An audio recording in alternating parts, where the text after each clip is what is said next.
How to add checkboxes to your Google Keep Notes. Hello guys, in today's video I'm going to show you how to add checkboxes to your Google Keep Notes easy and fast. So all what you have to do is go to Keep Notes.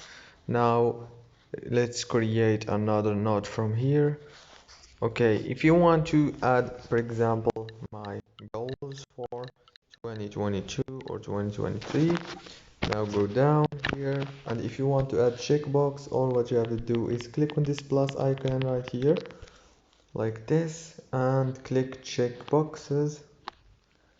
And as you can see, now you can add goals, for example, 1k subs on YouTube,